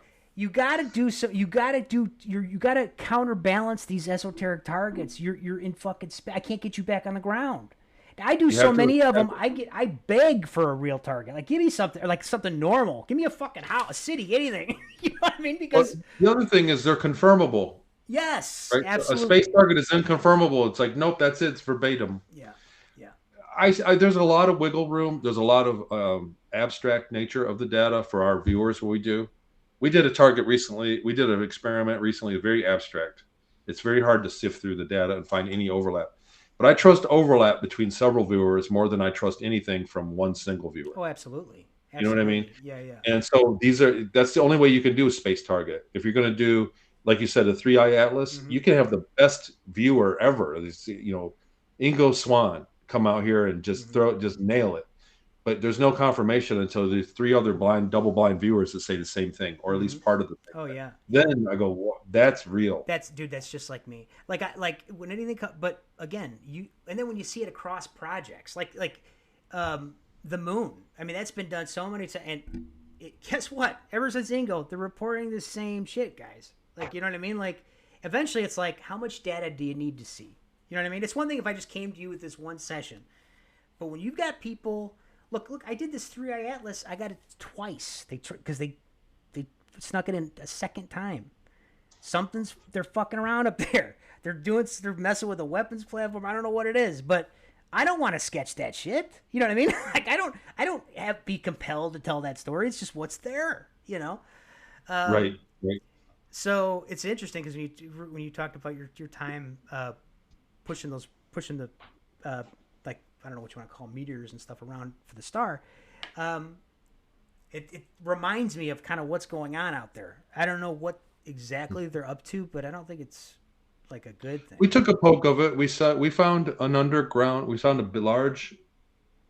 large structure Mm-hmm. with an underground living space that's largely abandoned, with Mm-hmm. something there and some sort of propulsion, some sort of energy. We did a stab at it and got So it's not just a floating rock. You didn't get it just a floating rock either. definitely not a floating rock. No, Yeah, no, it yeah, was yeah, definitely something underground, a large area underground that's a habitat that's largely abandoned. That's what we got. yeah, yeah. And so with something there, Mm-hmm. and a lot of people got a swirly with an orange, like a power source, Mm-hmm. like an orange plasmic power source there, Yeah, was common. But we only took one quick stab at it for fun and moved on. I'm not trying to, like yeah, I said, a yeah. lot of people want to YouTube it, and it's a hot subject now. Oh yeah, it's a hot target, man. Yeah. They're What was the other one that was clearly the most remote view thing? Well, the drones over New York, that was remote viewed. Everybody did mm-hmm. that, and then Yeah, the Three Eye Atlas. There was another one. There's some that you just know they're getting remote viewed. yeah, You know. yeah, yeah. And that's fine. I just try and beat I like to beat FFG to the I like to beat them to the because oh no, your data's backing our data up. Just so we will be published first. You know, like That's funny. but uh, but yeah. So it's great talking to you, Tony, and Yes, sir. anything I could do to help you. Whatever support you need sessions or whatever. I'm happy to help you out. Um, just let me know. I'm in the middle. I was just sorry to interrupt No, go you. ahead. I'm in the middle of unpacking a lot of data. I did a 4 target series with the groups. I got probably a dozen people on each target, and I got a ton of data to go through. And I'm going to unpack that and start making socials about it later. But we were remote viewing dreams. Mm. So we had people keeping dream journals, Mm-hmm. and then we were remote viewing the dream, Oh, that's interesting. and we got a ton of data. It's Yeah. a whole new thing, and that's only phase one of this project. I just wanted to see if it was possible in a double blind thing to remote view and describe accurately somebody's dream. And we started to see precognitive dreams and dreams that when we did remote view them, the dreamer had a crowd around him, the crowd in the dream. No kidding. See, this doesn't surprise me at all because I mean, who is it? Dale Graff, I think, had started back in the day. Actually, my buddy was doing it. And he's scaring me. He was doing Dream RV. I don't Yeah. know what they were doing. If they were like just setting their Targeting before attention. bed. Yes, targeting before bed. Yeah. And I had him. He was doing that. He did that. I gave him the Roswell target, and it was the best Roswell target I've ever seen. It was just amazing the data he brought back. So yeah, There's it's peripheral. There's something called a dream light. There are peripheral chemicals. There's minerals you can take. There's an entire protocol. It's Dream Warfare, the Dream Warfare division, and this spawned out of the remote viewing research. We did it in Inyokern. We did out of body with the Monroe Institute binaurals with something called a dream light, mm-hmm. and we were doing out of body dream targeting. Was where it ended up. That was like some of the most. They tested it. They wanted to. Well, they did a. It's in the book. They did a countermeasure. They wanted countermeasures for this. This was the maximum, and where they could perturb the target. But I've been unpacking it. The dream light. There's a lot to it. There's a lot of science to it. And I'm unpacking this, and my goal is just to prove that it's possible, because I think a lot of people don't give any mind to being influenced in their dreams, and I think this is a military technique they're using on the populace. Mm-hmm. I think it's real, alive and well, and real. And these guys are dicks. Mm-hmm. And so And you would people, have no idea. You would have no idea you're being it's a strong influenced. dream. They can disguise. You can disguise yourself. I can go into your friend's dream and act like I'm you, and say, I need you to do this tomorrow, but you should just quit that job. And it's a dream, so you think it's this voice from God or your good friend, when really it's somebody that doesn't have your best interests in mind. Mm-hmm. It's totally doable. It's totally Oh, possible. and my sense would be too. You don't even need to remember the dream. It's just you got this inner sense when you wake up to do something for whatever Exactly. I reason. don't even dream. I don't remember my dreams, Yeah, right? yeah, But I feel like I'm going to go call David. yeah. Weird. The other thing is, so it also is a pioneering thing to think about this dream therapy. So let's say Interesting. your kid's a drug addict. He's dropping out of school. You hire us. We get to meet him. We meet him. We put a team on it, and we induce into the thought into his dreams to get us quit doing drugs, quit smoking, son. Yeah. And this is this is a random mention of it, but it does open. I want to show that this is possible. Well, So yeah, and it's it to me as a viewer, it makes sense in, people talk about remote influence a lot, okay, and people don't know what they have these assumptions on what that means, okay? Like, oh, remote influence, I'm going to remote influence. This is, no, that's psychokinesis. Like, remote influence, you're going to make something happen or make someone make a decision. It Yeah. would make sense to me that it's first of all more applicable. It's going to be in a non-physical space, like in a dream, and in a mind, that would be the way to go about it. I mean, it just makes sense.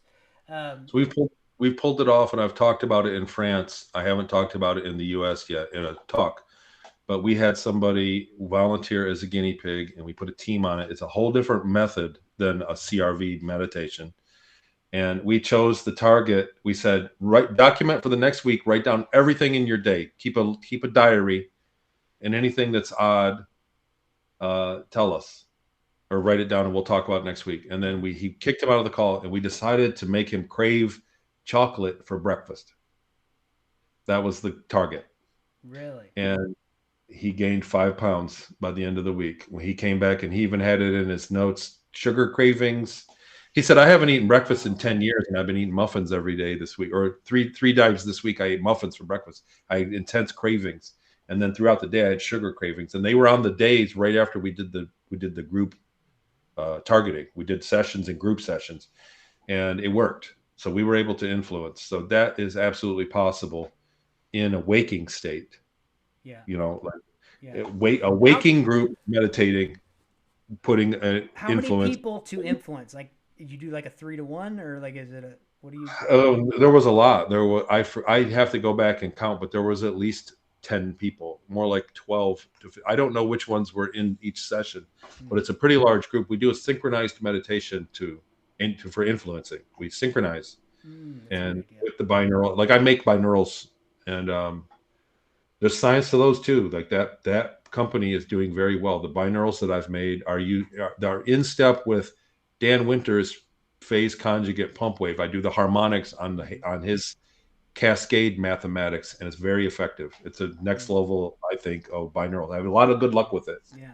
I'll have to Um, try that because when I've done binaural back in the day, like when I first started, I didn't learn a sit down protocol. I just wanted to experience it. I listened to binaural, then I'd slip into it'd take about 30 minutes, but I'd slip into a bilocation. Um, I'm really kind of antsy guy, so a sit down protocol works pretty good for me. It takes me a long time to get that relaxed, but it absolutely works. Yeah, yeah, absolutely. so I have a binaural, my remote viewing binaural that I give to the teams, and I like to see them come in. Like the beginner group, I don't even like to give it out. I'm like, don't use the binaural. Learn how to ride the bike first, and then we'll take the training wheels. And no need to put a motor on it. Let's get you on a bicycle before you get on a motorcycle, kind of thing. Hmm. But the binaurals have music, so that it kind of takes you off. But then I have subliminals. You can see saying things that you can't hear, little whispers Oh, that are interesting. saying you can access the data correctly. You're a effective remote viewer. You're on the target. You're good at this. Like affirmations Hmm. in a subliminal form, and I've had a lot of people like it. I don't think I've had anybody complain about them Hmm. yet. Well, So I think it's a great idea, especially in the training phase, because that's so much of it. Is you have to like you're stepping out onto a bridge that you can't see with your eyes. You know what I mean? Like, you just have to trust that it's there. And the right. only way to do that is just to let go of it all and just say, "Hey, fuck it, I don't care." If I'm gonna be wrong or whatever, but you got to trust in the process and just lean into it. And sometimes you may not land, but more times than not, it's gonna work. Yeah, I think a lot of new people that's really the only thing we're teaching is confidence in Mm, yourself yeah. and believing that you can do it. That's really the only thing. Like, wow, you did great. And for anybody to get any data supposedly is impossible. Yeah, So I exactly. always tell people that My buddy told me this when I first started. He goes, "Dude, this shit shouldn't work at all." He would you tell have me like, none of this. "This should not even work at all." Yeah, And it's an that, old castle, and you're describing an old castle. yeah. That should not be. And I will Yeah, say, with every miss, as bad as it may make you feel at the time, that next one coming around the corner that you nail will always bring you back. Because anytime I miss, I'll come back and I'll hit a home run the next time around. and a lot of people misses when we really research it. It's something that's going on nearby. Really interesting. We found a lot of that. So not a ton of it, but maybe a third of the time because you never know what you're Mm-hmm. seeing. But there's people that miss completely, Mm-hmm. and I'm like, man, I'm sorry, this is nothing like the target. The target's this, and then we'll research, and then next week they come back to me and go, look, there was a fair down the Yeah, street for from the some target. reason they went somewhere else for I whatever. was seeing a Ferris wheel and Yeah, cotton yeah. candy and kids laughing and playing, and then they look on the menu on the calendar, and right across the street from the Target there was a fair at the Mm. time of the viewing. Stuff like that keeps popping up. So I always tell people, don't be afraid if you miss. Yeah, when I first started, what I would do is this happened to me a lot. It took me a while to, and it's weird. Like there's things going on subconsciously. You're working things out, and you don't even know you're really doing it, but it's happening. But what I would do is I'd be at the Target for like the first 2 3 pages, and I just got bored and left. Like I just like I named it or whatever. Like it's just like there's nothing here. And I just move on. Right. Um, You're in the but data stream. You're like, oh, let's have a peek in Washington. Yeah. yeah, like this is come on. I've seen plenty of might as well be at the license branch right now. I just but I've seen, and again, depending on like if I'm doing a regular Target operational, everything's probably going to pan out fine. Unless something's really weird going on, or there's something confusing in the tasking, or if it's like ARV and has something to do with money. I've seen that go south so many times, and it goes back to some things governing whatever this is all about. I mean, if I was rich from remote viewing, I'd be done remote viewing the next day, probably. You know what I mean? But obviously I'm here to do something else. Because I've seen it literally like do a 90-degree Wall Street, turn on me, like to make me know, like, don't fucking do this shit. Wall Uh, Street banks have their own remote viewing teams doing countermeasures, 100%. I believe it. So, and then if people that don't even believe countermeasures are possible get spun by these guys that are out there and they're on drugs. They're full time. Mm-hmm. You're talking teams of 9 guys on shifts, 24 hours a day that are on a certain type that have all of the military data, not just what I remember or what we're putting together declassified. These guys are on like literally on drugs Yeah. doing it. The base in Australia I went in, and I've had this a couple times. What was interesting to me there is the guy looked human to me, and he told me straight out, "Get out!" Like just like he's right in my face, "Get out!" And I've got it on my sheet, and I'm like, I feel like this guy's bitching at me right now. but You're but like, all again, right, why are you so but mad? at the Right. same time, as you grow as a viewer, they don't, for whatever. I think honestly it's because I'm getting some help, but because there used to be times where I could get pushed out, and it happens less and less now. And I don't think it's necessarily. I don't think I have that kind of juice, but something seems to be watching out. It seems like. It's a muscle, man. It's an arm wrestle. It's arm Yeah, wrestling yeah. when you talk about it like that. So over time, you got stronger at it. Mm-hmm. Like that. The simplest answer is probably the right one, and One more question I want to ask looking before I at the forget. trajectory. Your second book, Project Star Maker, when you went on and you had that experience, and you're this other entity. Uh, what's the closest description you would describe it, like a gray human hybrid maybe or something, or what would you describe it as? Is for On the okay. second, and so that Yes, yeah, like yes, your not a second gray, stint. like a brown, but that kind of frame, Yeah. like that kind of frame, like the head like Mm. that with the simple eyes, and a frame that was adapted for lower gravity. And Like your thinking in that vessel, was it more faster? Could you tell the difference? I mean, from your memory, do you it was remember? me. It was me. It was like I reached for things that weren't there, like humor, and I had Oh tendencies. no. I had Yeah. tendencies like myself, but things that weren't really there. Um, the other thing is we were kept like we only matured to like 13, and That's right. That's they right. didn't let us get to adulthood. See, so that time you had 10 or 12 years. You were at in the 13 Like an mindset. adolescent. Yes. Yes, Oh, for the whole yes. time. Good God. It The uses less of your consciousness. It was a dilution, like a telescope that unfolds. yeah. You and each one is smaller. It was the smaller one on the very end, so they kept us in order for it not. They kept us biologically at an adolescent age, So do so you that it think? didn't use your Yeah. conscious. It didn't burn it up. When you died there, and you snap back to that spot, back to that moment, do you feel that was like was kind of the default setting. Like once you died, then you would go back. So you think they were just going to keep you around until you met your demise, in essence. It could have been something like that, I but mean, they were we don't know, but theoretically, it they could have been definitely lied. possible. Yeah, yeah. But so let's say for in essence, it could have been possible where they could have kept you for 30 years, and either way, you would have went right back to that moment. So it's no skin Yes, off anybody's back. right. So consciousness is more than what we're thought. When I look back on it and I really think about it, what I went through, our consciousness is valuable. You know what I mean? Like, and it's a currency for things that have the same way that we get eggs from our chickens, they're taking consciousness from us Mm, for to run their stuff. yeah. Any company in the world, I say it over and over a million times. Every company that exists on the earth, the largest expense is labor.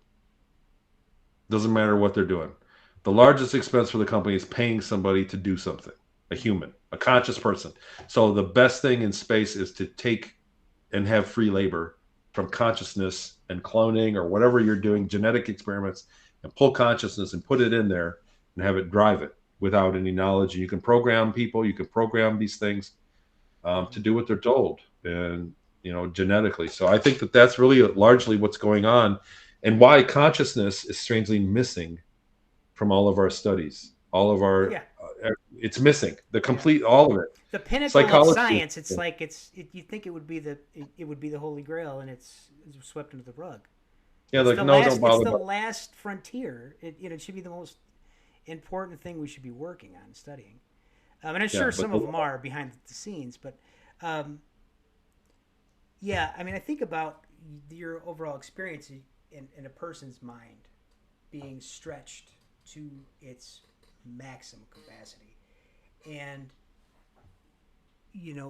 I don't know if you consider it a blessing or a curse, but you made it through it intact. I mean, anybody, well, you know what I'm saying? I mean, a lot of people in that situation, they would go into schizophrenia or they go into like multiple personalities to help cope with the trauma. Um, but somehow you I made it had out. some, I had some really during while it was happening, from age 10 to 30, in those years while it was happening, I was a mess. I was Yeah, not like I am now. yeah, And I was a mess. Emotionally and mentally, I was all over the place. I had friends, but I never fit in. yeah. And maybe an argument could be made that says that's true now. But I was emotionally not all there. I was a mess, and it was like when it all ended, like it snapped back, and I snapped out of it. Right around the year 2000, when it ended, when the other me's died, Mm. that consciousness came, maybe it's more of like a light, like a brightness. Like your I think our consciousness is coming from somewhere else. I don't believe in the soul trap. This is what I wanted to ask you before I forget. Okay, so you talked about the book of why you speculate as to how you might have recalled, like how you might have been able to be, outside of the MRI. Okay, situationally, you had a lot of hate. You had a lot of you love these people. You were determined to remember things. You swore to Jesus that you were gonna, which is interesting too, because it makes you wonder if there. It almost seems he was looking at the timeline, and as you said that, it was like, oh, hey guys, now you just fucked us. Like that was the moment, right? That was the moment, as if you had reached out to a realm above or whatever, and then all of a sudden it's like, now you just fucked with the timeline by doing that. Yeah, and they were like, "Well, he asked." Yeah. Nothing happens until you ask for it, kind of thing. So what I wanted to ask you is, do you think it's possible that, and I don't know, it could be all, it could be exactly that, it could be a combination of the hate, wanting to remember the people you missed, the woman that you loved at the time, but do you think any of it, when that bug had accessed you, do you think it's possible he maybe left some kind of an opening there or something that so down the road you'll be able to. It feels like a perfect storm. It feels like not one thing in particular did it, but many things in Hmm, conjunction all along. Like I was consistent in saying I'm going to remember. I believed that I was going to remember. I had a psychic tell me I was going to remember. So I believed it, and I was consistent and always saying, "No, I'm going to remember all this." yeah. And so, yeah, I seem to have more memory than other whistleblowers that have come forward. And I think there are some flat out frauds these days, but as long as they're spreading the word to new people that the secret space program exists, then it's still having some good come from it. Right. I think a lot of people remember much, and they are filling in the blanks Yeah. with things they hear. So I think there's a lot of that in the community.